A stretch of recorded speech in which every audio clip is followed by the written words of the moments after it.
Marks & Spencer's Czech Pilsner Lager.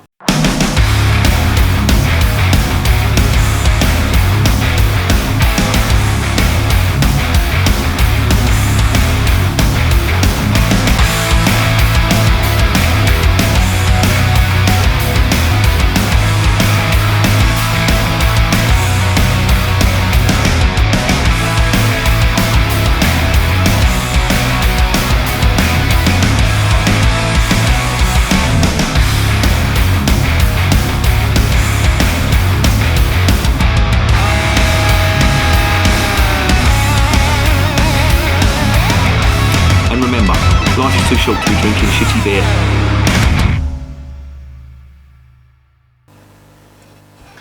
Welcome to another edition of Bands, Bikes and Booze Reviews. This is one I picked up today from Marks & Spencer's. I was mooching about with a missus and she actually went to a funeral today, and I didn't go to the funeral and I had about 3/4 of an hour to kill. There was a Marks & Spencer's just down the road, so I thought I'll get something to eat. I was absolutely starving, and of course you have to go and check out the beer aisle, and I found some of this stuff. I've got a couple of other beers from there, but they had the Saint-Furnion Belgian stuff in there. Didn't get any of theirs because I've reviewed theirs before. They had some Paulaner stuff in there. I bought a couple of bottles of the lager just to drink whenever, and I found some of this stuff. Now this is their Czech Pilsner, and I'd heard about this before, but I hadn't got round to buying it because I generally have a downer on supermarket beer. And there's a reason I have a bit of a downer on supermarket beer, and it's because usually it's contract brewed by a big brewer. On many occasions it will be Marston's, and you have to remember that the brewery has to make a profit, the supermarket has to make a profit, they have to sell it at a reasonable price, usually below the market value of other beers, and I generally find the beer isn't of good quality. Now there are exceptions, one being the Sainsbury's Pilsner. I don't know whether they still do it or not, but they used to do a Pilsner, and again it was a Czech Pilsner, which was brewed by Aroma, and it's rumoured, and it wouldn't surprise me, but it was just rebadged Czech Staropramen. Now Staropramen is brewed over here in the UK, in that fucking abomination in Northampton, and it tastes disgusting. And I know for a fact because I've tasted Staropramen in the Czech Republic, and it's an amazing lager. Well, it's actually a Pilsner, but it's good. Over here, not so good. It doesn't have water from the same region, it doesn't have hops from the same region, it doesn't have malt from the same region, and I don't care what you say. If you're not brewing with the same regional hops and malt and water, it's not going to taste the same. You can have the exact same ingredients, but from different regions. The geology does make the beer taste different, especially the water. You might think it's nothing to do with the flavour much. It has got a lot to do with it, especially when you take into consideration Burtonised water, which is a water with a high sulphur content. A lot of British brewers do what's known as Burtonise their water and add sulphur, or even in Fuller's case, they get the water, from Burton-on-Trent. But that's by the by. This is actually brewed in the Czech Republic, which is a good sign, and it's brewed by a company. It says it on the side here. It's called the Regent Brewery. Now, they are very old indeed. They go back to 1379, and in fact, I think they go back even before that as well. There's records from 1367 of Augustinian monks having brewing equipment in that region, and they were brewing beer in that region since 1367. This Regent Brewery, and it got to the point where they were so popular they had to expand. In the 1500s, they expanded again, and it got to the point in the 1800s where demand was so big for their beer, they just had to completely rebuild the brewery and make it bigger. And at one point, they were producing 5 million litres of beer annually. Now, that may not sound a lot in modern terms, but in the 1800s, that was a hell of a lot of beer, believe me. And it went from strength to strength. In Belgium, they had beer festivals and stuff like that, and it won lots of prizes there. Their pale lager won a lot of prizes. It was very popular indeed, the Regency stuff. And during World War One, as many breweries did, it suffered. And after World War One, business picked up again, and then it went from strength to strength. It was brewing 6.5 million litres of beer annually, which again, for that time, is no mean feat at all. Of course, World War Two came along.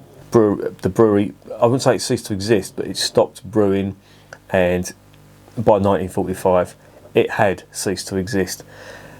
Then, under communist rule, it was state-owned, and it continued to produce beer. The hop farms that were privately owned before that were taken over, and they were turned into collective farms. So you had massive, massive farms producing hops, very similar to the size you get in the United States, and it's a symbol of the communist regime where you weren't allowed to have private enterprises. So you wouldn't have, say for example, a farm that was doing really good malt that would be put into a collective and mixed up with the other malts and hops on other farms. So no farm or no single farm could gain a monopoly or get rich because of the products that they were producing. That's communism for you. I'm not going to get into politics, but that's one of the byproducts of communism. Of course, in 1989, when the Iron Curtain came down, they were state-owned, but they were taken over by what was and what is the state-owned organisation that owned Budvar, and that's the Česká Budějovice. I think that's how it's pronounced. Czech viewers, please correct me on my pronunciation. I'm sure it's wrong, but I think it's Česká Budějovice. If that's wrong, please correct me. It was eventually bought out by some shareholders, I think in the 1990s, and it became the Regent Brewery, and that's what it is now. This brewery produce quite a wide range of beers. They produce pale lager, they produce quite a light pale lager. When I say light, I mean low in ABV, 3.9%, so it's like a session lager if you like. But they do a premium lager, and that's 5%. And I can't prove it, but I think this is probably what this is. Now, German brewers probably wouldn't do that. I know for a fact that the big brewers over here, Marston's and Shepard, they wouldn't rebadge their beer as supermarket beer. That's Percy snoring, by the way. You're just going to have to put up with that. He's been out for a run today and he's knacking himself out. And that's what I have to put up with. People think it's me. I'm snoring. It's not. It's him. I think it's one of them beers, and if it is, that's going to be really good because they've got quite a good reputation in the Czech Republic. And I know that Czech brewers aren't too adverse to doing that. As I was saying, Stama Pramen, there's rumours that was what the Sainsbury stuff. If it wasn't, then it was very good, and they obviously don't cut the corners, or they just have an abundance of good ingredients that they put into these supermarket beers. So when I say I'm not keen on supermarket beers, there's definitely exceptions. I want to see if this is one, so let's investigate and see what it is.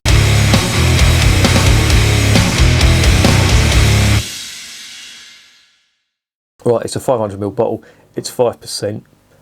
It is definitely brewed in the Czech Republic because it says so. And it's, yeah, I can see here it's brewed, what does it say? Brewed in the Czech Republic, packed in the UK. So I don't know how that works, whether they bottle it here or what. This Czech lager is brewed in beer-loving Bohemia with water from local artesian wells, the finest Zartec hops, I think that's how it's pronounced, and barley that is malted on site. Okay, a perfect match for seafood, chicken or pork dishes. Zartec hops, I just quickly want to talk about that. That will be Sartz hops because that's what they grow in that region. It's like Hallertau, the Hallertau region in Germany. There are hop growing regions in the Czech Republic. Zartec is the biggest, and it's well renowned for its Sartz hops, and that's what goes into a good Czech Pilsner. And most Czech beers, in fact, because that's the he's just farted, and that stinks. Fucking hell, it's like burning rubber. Jesus, what have you eaten? And, oh, that's fucking disgusting. I've just got a lungful of that. and get your dinner out of it. Oh, you dirty bastard. My missus is going to come in here and think that's me. Oh, I can't throw him out, he's fast asleep. Oh, I'm getting the aroma of burning rubber, dog food, and fucking pug nastiness. Anyway, it really is bad.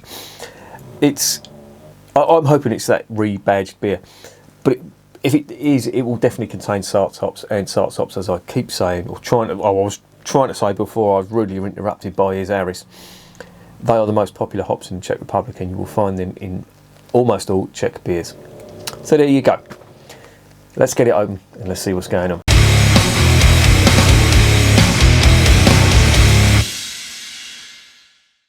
Christ almighty, dare I sniff the aroma of this beer. Talk about fucking sulphur. Oh, it's lingering, that is. It's quite warm in here as well, that ain't helping things. Right, let's see if I can kill that nastiness with the aroma of lovely Czech malt and hops. There it is in the glass. And believe it or not, over the whiff of dog methane, I can get some of that malt and that hop. Wow, that is really nice. It smells like it's got almost like crystal malt in there, like a very sweet type of malt. And I'm wondering whether they've added anything. And now the Czech Republic does have what is a Reinheitsgebot, and they only use the 4 ingredients like the Germans do. That doesn't really mean anything, though. There's other stuff put in there, trust me. But this smells really sweet, and for a Pilsner, that's unusual. But it really does. There's a big aroma of what I perceive to be like a sweet crystal malt, almost honey-like. And there's fruit on there as well. And I'm just looking, this was originally sent over in green bottles, but they put it into brown bottles now, which is good, I think. Of course, green bottle is either a sign of export beer or premium beer, and this is a premium Pilsner lager, as they've called it.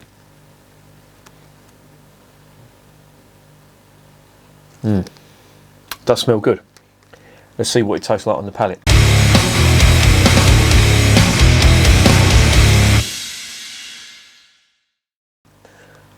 Bottoms up.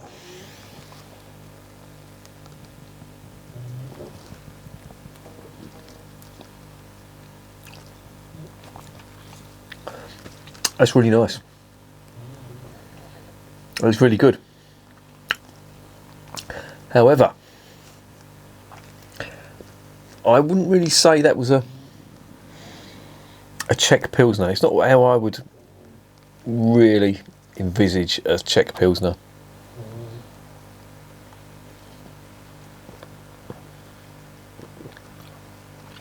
In a blindfold test, I would say that was a very good English golden ale, because the malt in that is so sweet. It does remind me of crystal malt. Now there's certain beers, for example, one that's springing to mind initially is the Whitstable Bay Pale Ale. That's got quite a bit of that crystal malt, and it's in a light beer, I should say, not a light lager. It's a pale ale, but that's what it's reminding me of. I'm getting a little bit more of the hop character come through on the aroma now. There's more spice and a hell of a lot of grassy and herbal notes coming from that too. Sweet grass.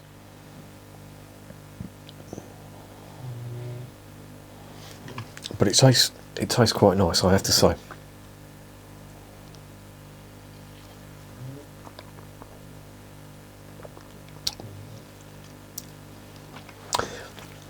And there's some of the bitterness on the finish now.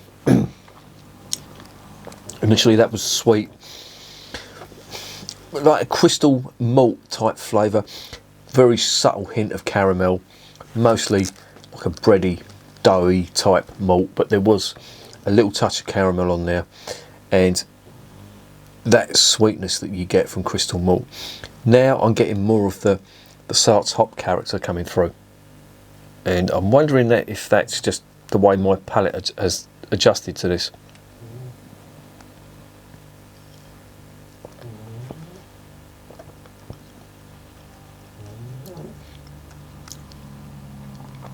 There is a bitterness on the finish. It's not big. I would have expected a bigger bitterness on there, but it's not bad. I mean, there is nice grassy bitterness, if you can imagine that, and a little touch of spice, not a lot, but I'd expect more from Sart's hops, more spice from Sart's hops. Not really getting that. This has got more emphasis on the grassy and the herbal notes, but it isn't bad. It's quite light mouthfeel, quite a light mouthfeel as well. The carbonation certainly isn't obtrusive. If you have a look now, you'll see the bubbles are quite small. That translates to the mouthfeel, and it's quite light, very drinkable, I have to say. In fact, more than drinkable.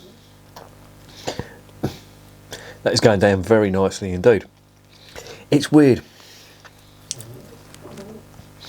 The flavours aren't big, but it is quite drinkable. It's certainly not the best Czech Pilsner I've tried, put it that way, but it's still good. For me, even though it's been taken over by Asahi, I have tried the Pilsner Urquell in the Czech Republic, and for me that is the archetypal Pilsner. You get that bitterness on the arse end of it, which quite a lot of people don't like. It's unusual because they're expecting the usual lager flavours, whereas Pilsner, and you do get it in some German Pilsners as well, you get that dry bitterness on the finish, and I would expect that from Czech beers as well, but with a little bit more malt than the German stuff. This hasn't really got that, but it's still not, on its own merits, that is not a bad drink. I quite like it.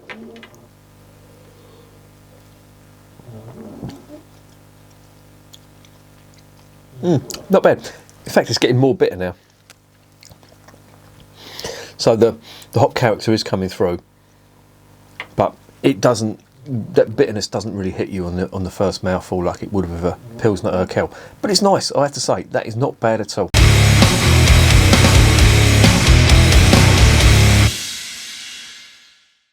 So what is the verdict on the Czech Pilsner Lager from Marks and Spencer's?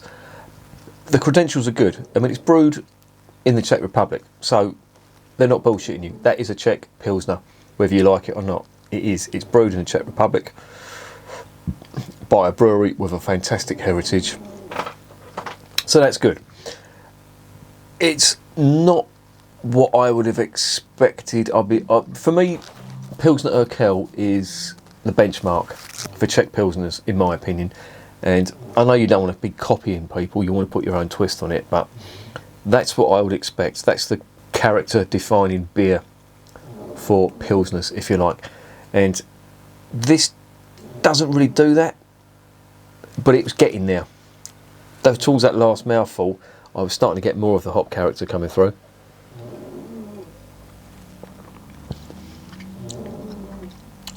And there is a nice grassy bitterness on that finish, but it's not big.